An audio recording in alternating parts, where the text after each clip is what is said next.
Chapter 1. First Sight. My mother drove me to the airport with the windows rolled down. It was 75 degrees in Phoenix, the sky a perfect cloudless blue. I was wearing my favorite shirt, sleeveless, white eyelet lace. I was wearing it as a farewell gesture. My carry-on item was a parka. In the Olympic Peninsula of northwest Washington State, a small town named Forks exists under a near-constant cover of clouds. It rains on this incoincidental town more than any other place in the United States of America. See, I messed up. It was from this town and its gloomy, omnipresent shade that my mother escaped with me when I was only a few months old. It was in this town that I'd been compelled to spend a month every summer until I was 14. That was the year I finally put my foot down. These past 3 summers my dad, Charlie, vacationed with me in California for 2 weeks instead. It was to Forks that I now exiled myself, an action that I took with great horror.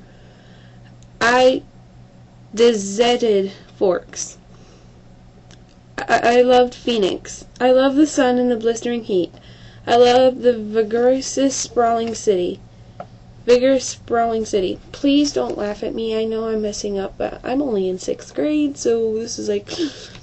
I'm nervous. I love Phoenix. Oh, I'm sorry. Bella, my mom said to me, the last of 1,000 times before I got on the plane, you don't have to do this. My mom looks like me, except with short hair and laugh lines. I felt a spasm of panic as I stared at her wide, childlike eyes. How could I leave my loving, erratic, harebrained mother to fend for herself? Of course she had Phil now, so the bills would probably get paid. There would be food in the refrigerator, gas in her car, someone to call when she got lost, but still. I want to go, I lied. I'd always been a bad liar, but I'd been saying this lie so frequently lately that it sounded almost convincing now. Tell Charlie I said hi. I will. I'll see you soon, she insisted. You can come home whenever you want. I'll come right back as soon as you need me. But I could see the sacrifice in her eyes behind the promise. Don't worry about me, I urged. It'll be great. I love you, Mom. She hugged me tightly for a minute, and then I got on the plane and she was gone. It's a 4-hour flight from Phoenix to Seattle, another hour in a small plane up to Port Angeles, and then an hour drive back down to Forks. Flying doesn't bother me. The hour in the car with Charlie, though, I was a little worried about. Charlie had really been fairly nice about the whole thing. He seemed genuinely pleased that I was coming to live with him for the first time with any degree of permanence. He'd already gotten me registered for high school and was going to help me get a car. But it was sure to be awkward with Charlie. Neither of us was what anyone would call verbose, and I didn't know what there was to say regardless. I knew he was more than a little confused by my decision. Like my mother before me, I hadn't made a secret of my distaste for Forks. When I landed in Port Angeles, it was raining. I didn't see it as an omen, just unavoidable. I'd already said my goodbyes to the sun. Charlie was waiting for me with a cruiser. This I was expecting too. Charlie is Police Chief Swan to the good people of Forks. My primary motivation behind buying a car, despite the sarcasticity of my funds, was that I refused to be driven around town in a car with red and blue lights on top. Nothing slows down traffic like a cop. Charlie gave me an awkward one-armed hug when I stumbled my way off the plane. It's good to see you, Bells, he said, smiling as he automatically caught and steadied me. You haven't changed much. How's Renee? Mom's fine. It's good to see you too, Dad. I wasn't allowed to call him Charlie to his face. I had only a few bags. Most of my Arizona clothes were too permeable from Washington. My mom and I had pooled out resources to supplement my winter wardrobe, but it was still scanty. It all fit easily into the trunk of the cruiser. I found a good car for you, really cheap, he announced when we were strapped in.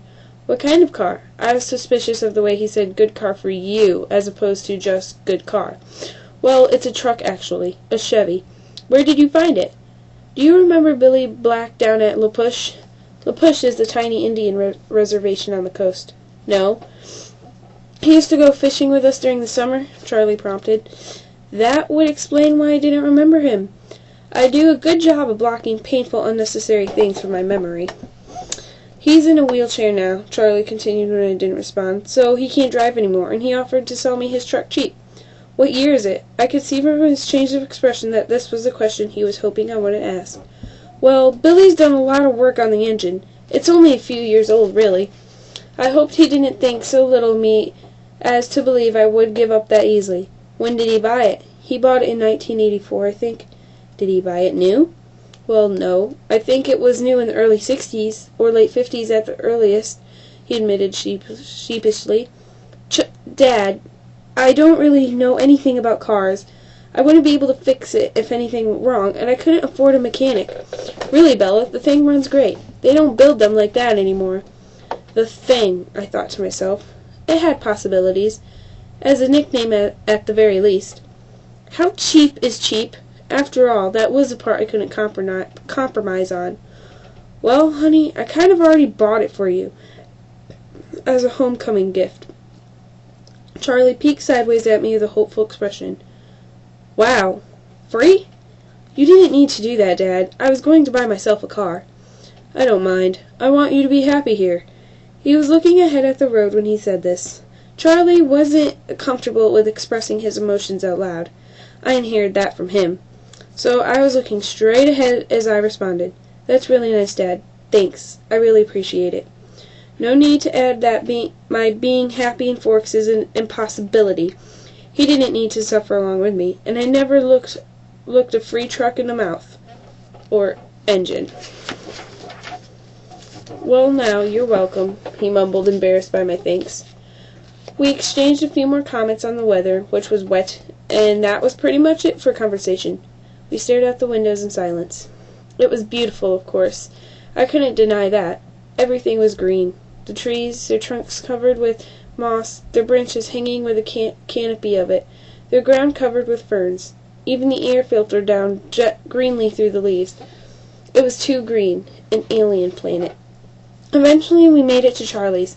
He still lived in the small 2-bedroom house that he'd bought with my mother in the early days of their marriage. Those were the only kind of days their marriage had, the early ones. There, parked on the street in front of the house, that never changed, was my new to me, truck. It was a faded red color with big rounded fenders and a bulbous cab. To my intense surprise, I loved it. I didn't know if it would run, but I could see myself in it. Plus, it was one of those solid iron affairs that never gets damaged. The kind you see at the scene of an accident, paint unscratched, surrounded by the pieces of the foreign car it had destroyed. Wow, Dad, I love it! Thanks! Now my horrific day tomorrow would be just that much less dreadful. I wouldn't be faced with the choice of either walking 2 miles in the rain to school or accepting a ride in the Chief's cruiser. I'm glad you like it, Charlie said gruffly, embarrassed again. Took only one trip to get all my stuff upstairs. I got the west bedroom that faced out over the front yard. The room was familiar. It had belonged to me since I was born. The wooden floor, the light blue walls, the peak ceiling, the yellowed lace curtains around the window. These were all a part of my childhood. The only changes Charlie had ever made were switching the crib for a bed and adding a desk as I grew. The desk now held a second-hand computer with the phone line for the modem stapled along the floor to the nearest phone jack. This was a stipulation from my mother so that we could stay in touch easily. The rocking chair from my baby days were still in the corner. There was only one small bathroom at the top of the stairs, which I would have to share with Charlie. I was trying not to dwell too much on that fact. One of the best things about Charlie? He doesn't hover. He left me alone to unpack and get settled, a feat that would have been altogether impossible for my mother. It was nice to be alone, not to have to smile and look pleased, a relief to stare dejectedly out the window at the sheeting rain and let just a few tears escape. I wasn't in the mood to go on a real crying jag. I would save that for bedtime, when I'd have to think about the coming morning. Forks High School had a frightening total of only 357, now 58 students. There were more than 700 people in my junior class alone back home. All of the kids here had grown up together. Their grandparents had been toddlers together.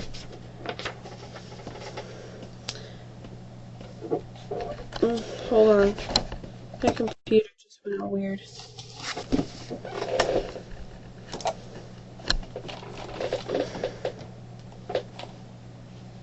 What's my password again?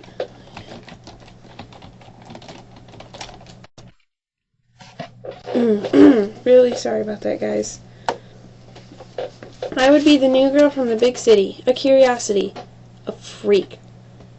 Maybe if I looked like a girl from Phoenix, I could work this to my advantage. Sorry again.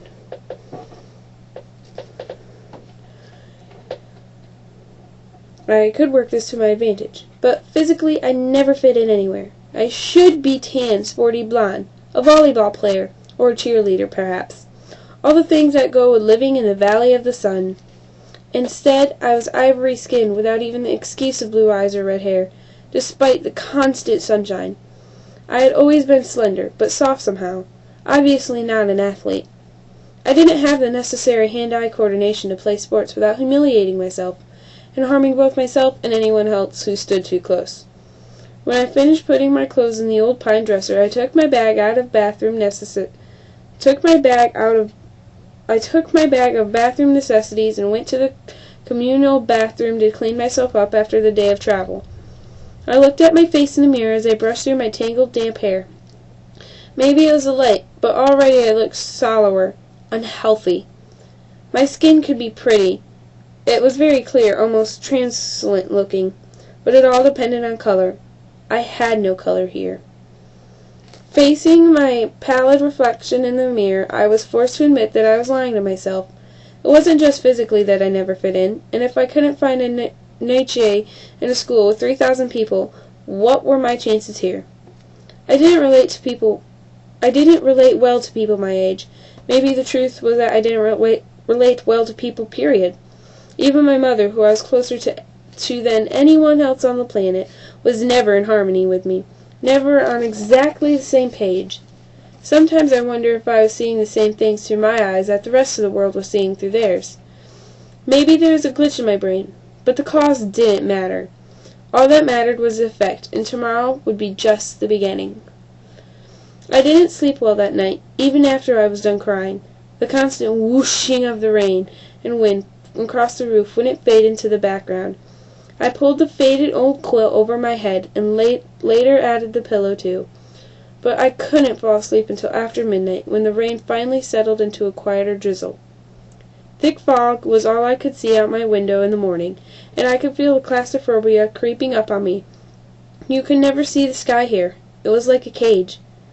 Breakfast with Charlie was a quiet event. He wished me good luck at school. I thanked him, knowing his hope was wasted. Good luck tended to avoid me. Charlie left first, off to the police station that was his wife and family. After he left, I sat at the old square oak table in one of the 3 unmatching chairs and examined his small kitchen, with its dark paneled walls, bright yellow cabinets, and white linoleum floor. Nothing was changed. My mother had painted the cabinets 18 years ago in an attempt to bring some sunshine into the house. Over the small fireplace in the adjoining handkerchief-sized family room was a row of pictures. First a wedding picture of Charlie and my mom in Las Vegas, then one of the 3 of us in the hospital after I was born, taken by a helpful nurse, followed by the procession of my school pictures up to last year's. Those were embarrassing to look at. I would have to see what I could do to get Charlie to put them somewhere else, at least while I was living here. It was impossible being in this house, not to realize that Charlie had never gotten over my mom. It made me uncomfortable. I didn't want to be too early to school, but I couldn't stay in the house anymore. I donned my jacket, which had the feel of a biohazard suit, and headed out into the rain. It was just drizzling still, not enough to soak me through immediately as I reached for the house key that was always hidden under the eaves by the door, and locked up. The sloshing of my new waterproof boots was unnerving. I missed the normal crunch of gravel as I walked. I couldn't pause and admire my truck again as I wanted. I was in a hurry to get out of the misty wet that swirled around my head and clung to my hair under my hood. Inside the truck it was nice and dry. Either Billy or Charlie had obviously cleaned it up, but the tan upholstered seats still smelled faintly of tobacco, gasoline, and peppermint. The engine started quickly, to my relief, but loudly roaring to life and then idling at top volume. Well, a truck this old was bound to have a flaw. The antique radio worked, a plus that I hadn't expected. Finding the school wasn't difficult, though I'd never been there before. The school was, like most other things, just off the highway. It was not obvious that it was a school. Only the sign which declared it to be the Forks High School made me stop. It looked like a collection of matching houses built with maroon-colored bricks. There were so many trees and shrubs I couldn't see its size at first. Where was the feel of the institution? I wondered nostalgically. Yeah, I don't know that word, so please ignore that. Where were the chain-link fences, the metal detectors? I parked in front of the first building, which had a small sign over the door reading, Front Office. No one else was parked there, so I was sure it was off limits, but I decided I would get directions instead of circling around in the rain like an idiot. Excuse me. I stepped unwillingly out of the toasty truck cab and walked down a little stone path lined with dark hedges. I took a deep breath before opening the door. Inside, it was brightly lit and warmer than I'd hoped. The office was small, a little waiting area with padded folding chairs, orange-flecked commercial carpet, notices and awards cluttering the walls, a big clock ticking loudly. Plants grew everywhere in large plastic pots, as if there wasn't enough greenery outside. The room was cut in half by a long counter, cluttered with wire baskets full of papers and brightly colored flyers taped to its front. There were 3 desks behind the counter, one of which was manned by a large red-haired woman wearing glasses. She was wearing a purple t-shirt, which immediately made me feel overdressed. The red-haired woman looked up. "Can I help you?" "I'm Isabella Swan," I informed her, and saw the immediate awareness light her eyes. I was expected, a topic of gossip no doubt. Daughter of the chief's flighty ex-wife, come home at last.